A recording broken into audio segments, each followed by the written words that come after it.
Hello again, welcome to Kimmel-based vlogs. This time it's one of the lesser known men of the Bible, yet a very important man. A man called Caleb.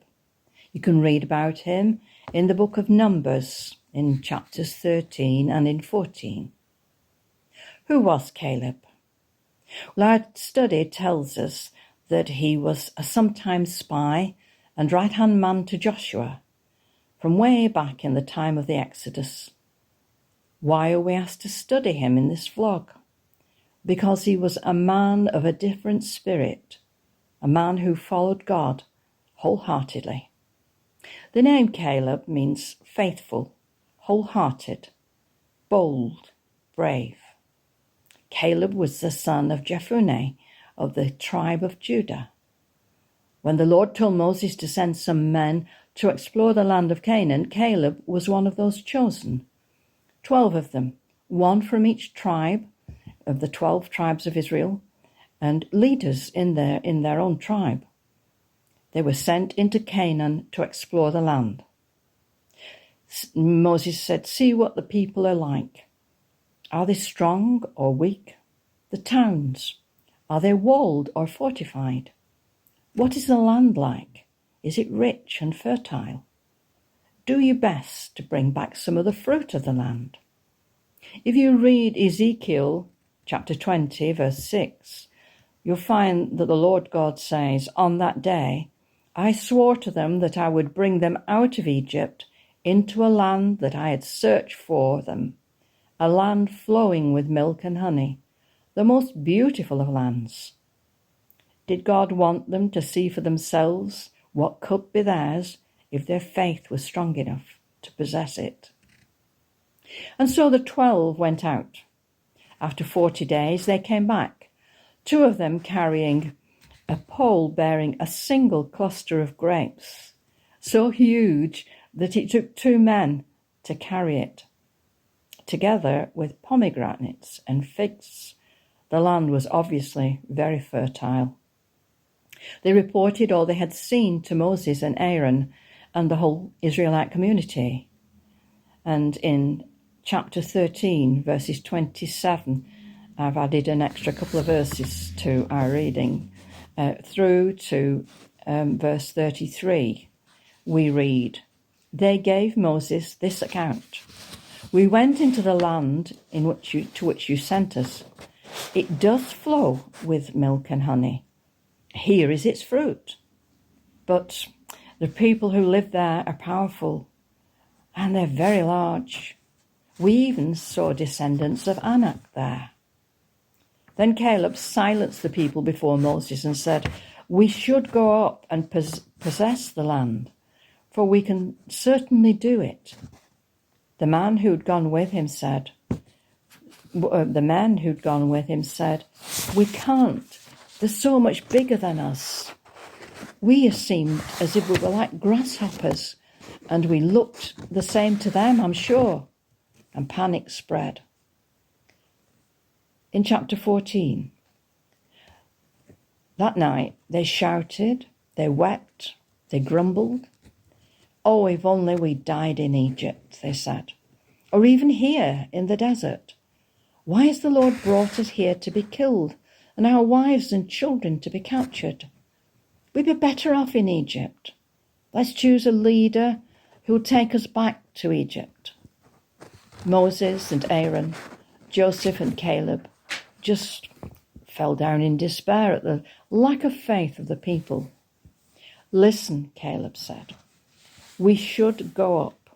If the Lord is pleased with us, he'll lead us into this land. It's good.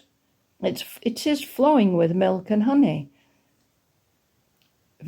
Chapter 14, verse 9, we read, "Do not rebel against the Lord." This is Moses' words. "And don't be afraid of the people of the land.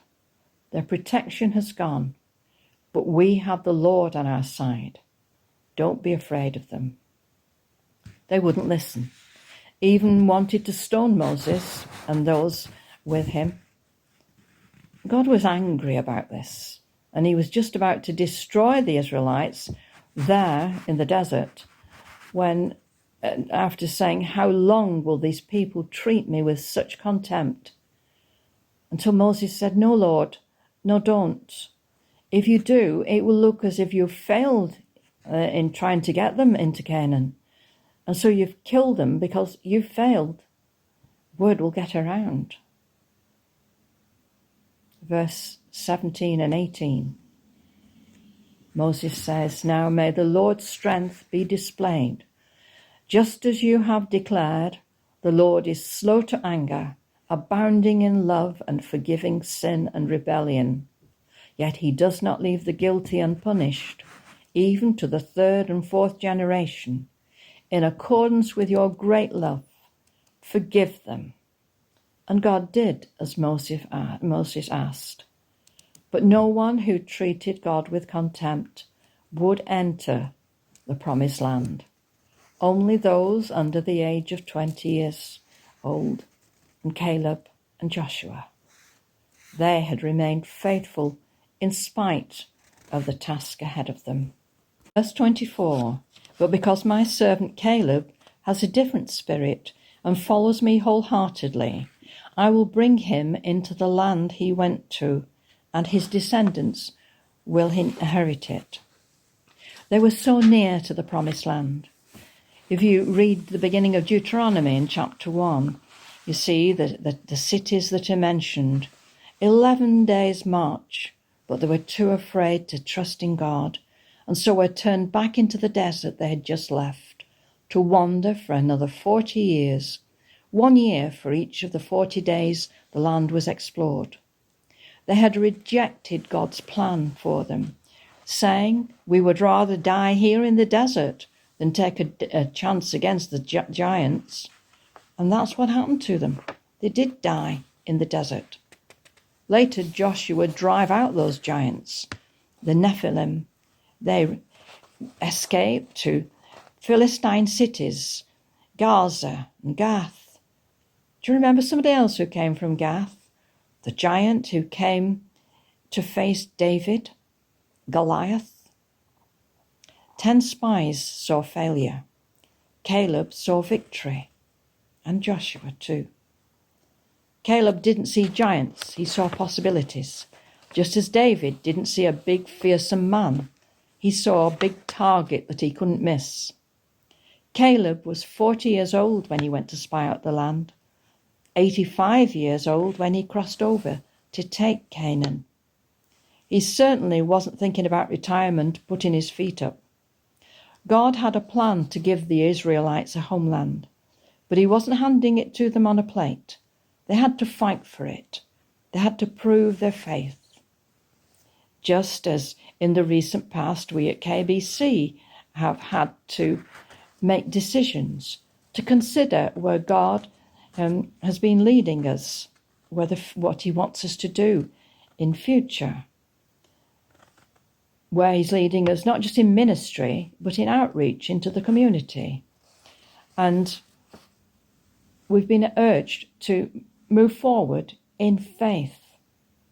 Churches worldwide probably face similar problems when decisions have to be made. Financial problems have to be assessed. And then there's the mundane problems, filling rotas, jobs that need doing constantly in church buildings. And enthusiasm wanes. And then, of course, there are decisions these days whether to compromise Bible teaching to be more popular to younger people. That's deadly, of course. Something we mustn't do. We are asked in this study to consider what excuses we make for shirking responsibilities when enthusiasm is low.